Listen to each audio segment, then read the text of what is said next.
Hello guys! Welcome again to my vlog.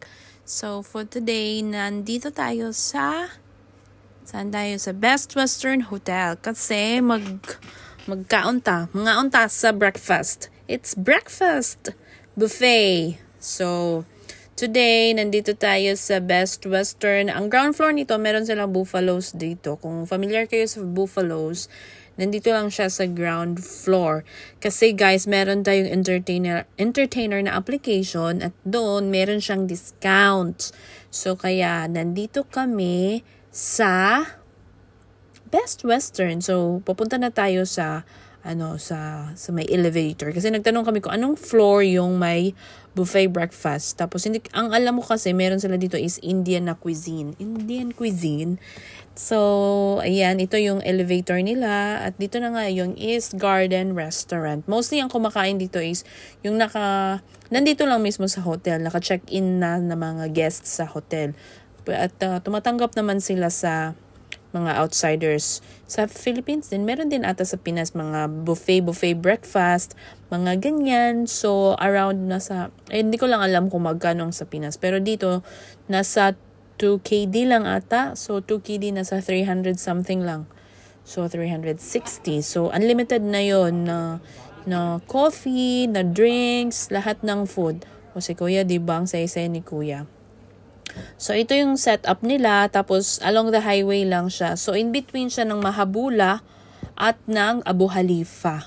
Okay? So, ito yung pastries nila. Sheks, ang mga sarap ng food nila, yung bread, o diba, may croissant, may yogurt, may fresh fruits like watermelon, melon, meron ding mga apple doon, peach, kiwi, ano pa bang mga, tas ito naman yung juice and coffee section.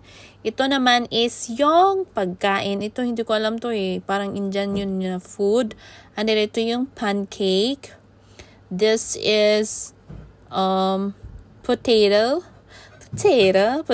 and this is pizza na tinapay. This is chicken 65, and then this is ito naman is fried rice. Ang sarap ng fried rice nila. Ito naman is yung may bacon na may cheese. Yun, nakabalot siya sa may bacon. Yun pala yung lulutuin ko bukas, bacon na may cheese. Ang sarap niya, guys.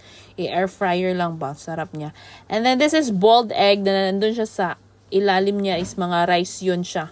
At ito naman yung mga vegetable or yung mga salad na section. So, nandyan yung mutabala ba yun? Something like that. Ito naman yung lutuan kung magpaluto ka ng fresh na omelette. Kung gusto mo ng mushroom, cheese, mga ganon. So, nandito na tayo. So, picture taking muna at hindi nila alam na video to ang kinuhanan ko. Ganon. So 1, 2, 3, smile. So, akala nila picture yan, pero hindi. Video lang yan. So, tawang-tawa sila. O, diba? Ganon lang yon. Napapicture kami. Ang sarap naman ang food nila. Okay lang din. Pumasa siya. And then, guys, nakapag-sharon pa nga ako ng egg Kasi, busog na ako. So, shinaran ko yung egg. Bakit pa? May lunch na ako, diba? So, yan lang po yung mga kaganapan natin so far ngayong araw na ito. So, I hope na nag-enjoy kayo sa video. At kung gusto nyong itry, punta lang kayo dito sa my Best Western. Sa first floor lang. Okay? So, see you guys on my next vlog. Thank you. Bye-bye!